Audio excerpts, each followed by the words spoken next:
Well, Brian, I've not been told, but I just told our players that I look forward to coming back and making sure that we get this thing on track. The foundation has been laid here, Brian, and the thing is that we've been building it for 3 years, and even when I looked at it, I said the third year will make progress, the fourth year will be our year, and it's just like baking a cake. I said the cake has been baked. Only thing you need to do now is put the icing on it and slice it, and then this what this team has. The cake has been baked. So now it's just ready to be ready to be sliced.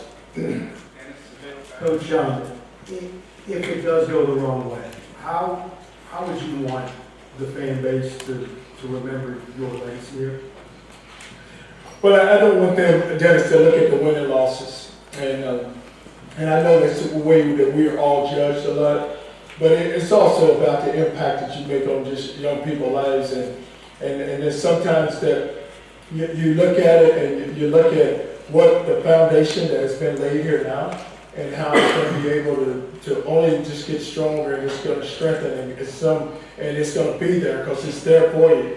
And not that it wasn't there before, but now when you had a chance to build it and you build it in your way, now you're just going to see positive results. Charlie, why didn't the Lions as much as you hoped? Well, you know what I look at, said, is that inconsistency when you're dealing with a bunch of young players, and it's just more of them just learning how to play the game when I didn't have a chance to have those veterans who could teach them. You know, I go back and, you know, when you look back that first year, I lose my quarterback, I lose my center, and now, you know, I had guys on defense, but then the guys on defense, they graduated to go to the NFL. And the second year, you come back last season, and it's all about trying to develop a quarterback, and then you had so many, not to make an excuse, but you had so many young players. And then this year you come into the season with a true freshman at quarterback, where you played a lot of young players, and it's consistency. But what you do is you learn. I can remember when I was at the University of Florida, and Ron Zook was the head coach. And the same thing happened at Zook. You know, we had Chris Leak and that group of guys, and we started them through freshman and sophomore year. Then Urban comes in; those guys are juniors now. They know how to play. Then the senior year, they go and win a championship. Coach, Deontay was able to break the 2,000-yard mark for the season, not being the only guy other than Ricky. But how much fun has it been being able to watch him do what he's done this season?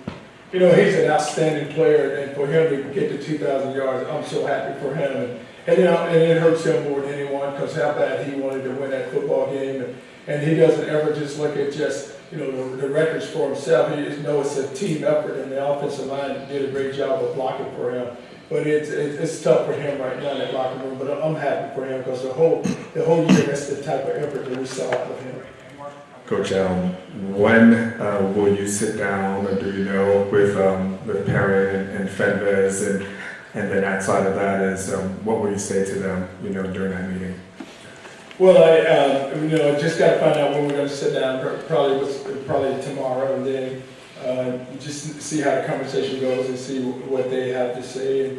And I look at it like it's an award. Like I said, I was told 3 years when I came in here to build 3 years ago to build a program and just look at the positives and just look at where we are with this football team and how young we are. But the wins and losses, they don't add up. But still, though, it's more than just that, and it's all about just a total development, just taking the program and moving it in the right direction. Charlie, did this turn out to be more of an uphill climb than when you thought it might be when you first took over this program in terms of bringing Texas back? Well, Chuck, it's not so much I saw it as an uphill climb. I knew that everything here was in place, and then even with the resources, it was it just turned into your first year. You dealt with coming in and you having to dismiss players that didn't want to do it your way, and then the second year it was more or less giving the players an opportunity to really go play the game. I just felt like that every year it turned into being all about me, and it should have never been all about me. It should have been about those guys given an opportunity to enjoy the game, and it never happened for them because, you know, it just felt, and they felt it, and that's what's so disappointing is that they felt, you know, where they had to defend me at every turn. And it should have never came down to that. It should have been where, you know what, the University of Texas, you're our head football coach, we're going to do everything possible to make it happen for you. And we're gonna, you know, you look at recruiting, and a lot of times you have to battle in recruiting, and it's a battle of, you know, guys saying how long you're going to be there, and then what's your status, and you still were able to go out and recruit one. Coach, how difficult was it this week getting your team to prepare, even though they had so much uncertainty about your job status? Well, Mike, what was really difficult is that you have a bunch of young players, and they're all social media whiz, and that's all they do. That's all they ride. That's what they read, and so they would read everything. And so it's hard when you go out to practice and this is for you, coach. No, guys, let's make sure that we get focused. And it's tough to focus when it's so much is being thrown at them. And for me, I didn't read it, so it was but they would read everything. So you just never knew where their mind was, and when you try to keep them locked in, and they're sitting there saying, "Hey, we got to win this for our coach, and we got to battle for our coach." No, you do it for yourself. It's not about me. It's about you. Charlie, if Mike and Greg were to give you a fourth year, why do you think the players wouldn't still feel that pressure to win for you? And what would you change about the cell phone, social media access that they have Fridays and Saturdays, like you said last week at Kansas?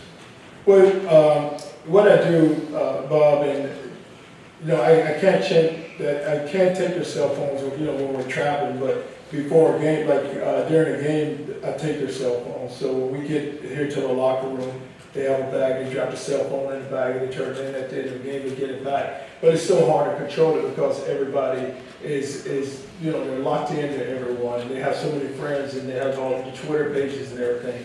But that's tough to change. But I would say to Greg and Mike that, you know, we're in our fourth year now, and we have a lot returning, and there's no reason for us not to be a good football team. There's no reason at all, because everything's in place. You look at it, you lose one starter on the offensive line, you lose a PD who had an unbelievable year for us this year, played well at wide receiver, you lose Blewett there at tight end, and then you lose Swoops, and then on defense you're going to lose Dillon, you lose Boyette, you lose Tim Cole, and Sherrod Evans. So you look at the guys that have played a lot. I mean, you lose some seniors, but I'm talking about seniors that have really played a lot for you. So you're sitting there saying, and you got guys that you can replace them with.